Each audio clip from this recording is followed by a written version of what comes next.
राधे राधे भक्तों, अगर कोई तुम्हारा दिल दुखाए तो टूटना मत, क्योंकि हर दर्द तुम्हें एक नई सीख देकर जाता है। आज की यह बात अपने दिल में बसा लो। जब दुनिया तुम्हें रुलाती है, तब भगवान तुम्हें अपने और करीब बुलाते हैं। जिस इंसान ने तुम्हें दर्द दिया, वही अनजाने में तुम्हें उस परमात्मा की राह दिखा गया, जहां मन को सच्ची शांति मिलती है। इसलिए लोगों की बातों से परेशान मत हो, क्योंकि ऊपर वाला तुम्हारे लिए कुछ बड़ा और बेहतर लिख चुका है। तो अंत तक इस वीडियो को जरूर सुनना, क्योंकि आज की ये बातें तुम्हारी सोच बदल देंगी। तुम व्यर्थ में उन लोगों के लिए आंसू बहा रहे हो, जिन्होंने कभी तुम्हारी कद्र नहीं की, जबकि तुम्हारा हर आंसू ईश्वर की डायरी में एक हिसाब बनकर दर्ज हो रहा है। कितना दर्द होता है ना, जब आप किसी इंसान को अपना सर्वस्व मान लेते हैं, उसकी खुशी के लिए अपनी इच्छाओं की बलि चाह देते हैं, और वही इंसान बदले में आपको ऐसे काम व शब्द बोलता है जो सीधे कलेजे के पार हो। आप रात रात भर जागकर बस यही सोचते हैं कि आखिर मेरी गलती क्या थी। मैंने तो सिर्फ प्यार और वफादारी ही दी थी। वह सीने में उठने वाला भारीपन, वह सन्नाटा जो आपको अंदर ही अंदर खाने लगता है, और वह अकेलापन जिसमें आपको लगता है कि पूरी दुनिया आपके खिलाफ है, इंसान को मानसिक रूप से छलनी कर देता है।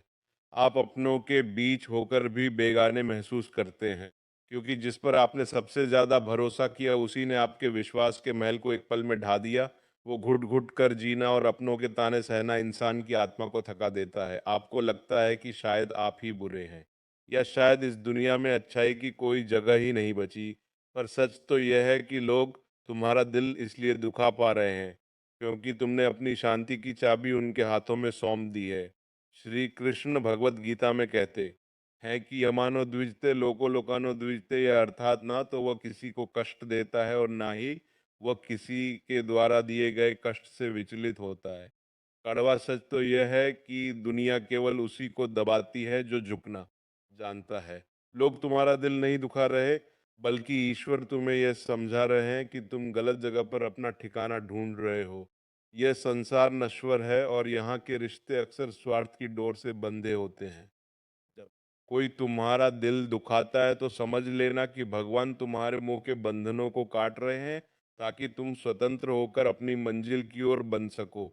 जिसे तुम अपनी बर्बादी समझ रहे हो, वह असल में तुम्हारी आत्मा का शुद्धिकरण है, जो तुम्हें यह याद दिलाने आया है कि तुम्हारा असली रिश्ता केवल उस सामने से है।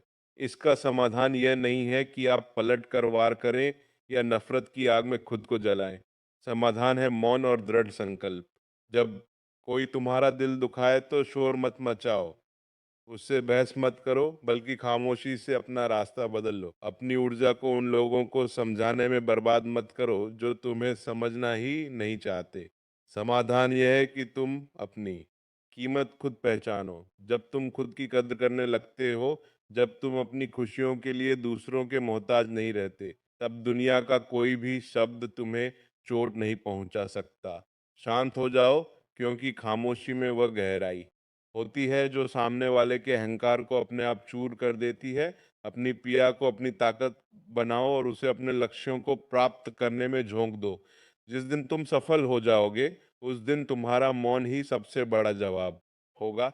दिल दुखाने और अपमान सहने के बाद मिलने वाली ईश्वरीय शक्ति को समझने के लिए हमें पुराणों के उस महान प्रसंग की ओर चलना होगा, जहाँ एक घोर अपमान ने एक साधारण बालक को ब्रह्मांड का सबसे ऊंचा स्थान दिया। ये कथा है विष्णु पुराण के भक्त ध्रुव की। ध्रुव एक नन्हा बालक था, जो अपने पिता महाराज उत्तानपाद की गोद में बैठना चाहता था, लेकिन उसकी सौतेली माँ सुरुचि ने उसे बड़े ही काव्य शब्दों में धक्का देकर नीचे उतार दिया, और कहा कि अगर तुझे इस गोद में बैठना है, तो पहले वन में जाकर भगवान की तपस्या कर और मेरे गर्भ से जन्म ले। नन्हे ध्रुव का दिल बुरी तरह टूट गया। वह रोता हुआ अपनी माँ सुनीति के पास गया। उसकी आंखों में आंसू थे और सीने में अपमान की आग, लेकिन उसकी माँ ने उसे एक अद्भुत समाधान दिया। माँ ने कहा, बेटा रो मत। सुरुचि ने जो कहा है उसे ईश्वर का आदेश।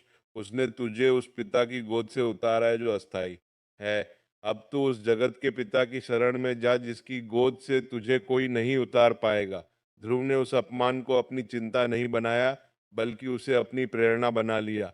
वो घने जंगलों में चला गया और एकांत में बैठकर नारायण की घोर तपस्या की परिणाम क्या हुआ? साक्षात भगवान विष्णु प्रकट हुए और उन्होंने ध्रुव को वह ध्रुव तारा बना अटल है। यह कहानी हमें सिखाती है कि जब कोई तुम्हारा दिल दुखाए तो रोने के बजाय उस ऊर्जा को अपनी उन्नति में लगा दो। अगर सुरुचि ने ध्रुव का दिल ना दुखाया होता तो आज ध्रुव का नाम इतिहास में ना होता। तुम्हारा अपमान ही तुम्हारी महानता का पहला कदम है। रिश्तों की सच्चाई यही है कि यहाँ लोग आपकी कमजोरी का फायदा उठाते हैं। जब आप दिखाते हैं कि आप उनके बिना नहीं रह सकते तो वह आपको और भी ज्यादा तपाते हैं। लेकिन जैसे ही आप ये दिखाते हैं कि मैं तुम्हारे बिना भी खुश हूँ और मेरी अपनी एक अलग पहचान है, तो उनका नजरिया बदलने लगता है। सफलता का रास्तों से होकर गुजरता है जिन्हें आपने अकेले में बहाया है। मानवीय अनुभव हमें बताते हैं कि जो लोग दूसरों की खुशी के लिए खुद को पूरी तरह मिटा देते हैं, अक्सर उन्हें ही सबसे ज्यादा उपेक्षा मिलती है। इसीलिए पहले खुद का सम्मान करना सीखिए, धैर्य रखिए, क्योंकि वक्त की धूल जब छंटेगी तब तुम्हें एहसास होगा कि अच्छा हुआ जो उस दिन तुम्हारा दिल टूटा, वरना तुम कभी अपनी असली शक्ति से नहीं मिल पाते। उसने आपको एक बड़ मुसीबत से बचाने के लिए शायद उन लोगों से दूर किया है जो आपकी कद्र नहीं करते थे। किस्मत का रोना वो रोते हैं जो खुद की आत्मा की आवाज नहीं सुनते। तुम उस परमात्मा का हिस्सा हो जो पूरी सृष्टि का केवट है। क्या तुम्हें लगता है कि वह तुम्हें मझधार में छोड़ देगा? कभी नहीं। अपनी मेहनत को अपनी पूजा बना लो। जब तुम पूरी शिद्दत से अपना काम करते हो और परिणामों का बोझ कृष्ण को दे देते हो तो जीवन एक संगीत बन जाता है। प्यार और करुणा को अपने भीतर जीवित रखिए, लेकिन अपनी गरिमा को कभी आंच मत आने देना। जब कोई आपका दिल दुखाए तो ये सोचकर मुस्कुरा दीजिए कि उसके पास देने के लिए केवल कवाहट है, जबकि आपके पास देने के लिए मौन और प्रार्थना है। अपनी आंतरिक शांति को इतना सस्ता मत बनाइए कि कोई भी राह चलता है इंसान आकर उसे भंग कर दे। जो आपकी भावनाओं का सम्मान नहीं करता उसे अपनी मौजूदगी का उपहार देना बंद कर दीजिए। किस्मत का खेल बड़ा निराला है। जो आज तुम्हें हारा हुआ मान रहे हैं, कल वे तुम्हारी सफलता का चमत्कार देखकर दंग रह जाएंगे। लेकिन तब तक तुम्हें खुद को स्थिर रखना होगा। खुद को इतना काबिल बनाओ कि अवसर तुम्हें ढूंढते हुए आए। जब आप अपने कर्म में डूब जाते हैं और अपनी संगत का आनंद लेने लगते हैं तो दुनिया की कोई भी बात आपको विचलित नहीं कर पाती। मेरे प्यारे योद्धाओं, हार मत मानना। ये जो अंधेरा तुम आज महसूस कर रहे हो, ये सवेरे के आने की आहट है।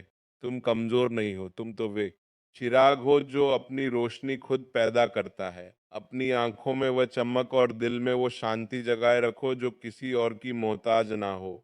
चिंता मत करो, क्योंकि तुम्हारी हर पुकार उस तक पहुंच रही है। वह सही समय का इंतजार कर रहा है ताकि तुम्हें वो दे सके जो तुम्हारे लिए सर्वश्रेष्ठ है। भरोसा रखो, जो होता है अच्छे के लिए होता है। आज की यह तब कल की तुम्हारी सबसे बड़ी मजबूती बनेगी। श्री कृष्ण की शिक्षाओं को अपना कवच बनाओ।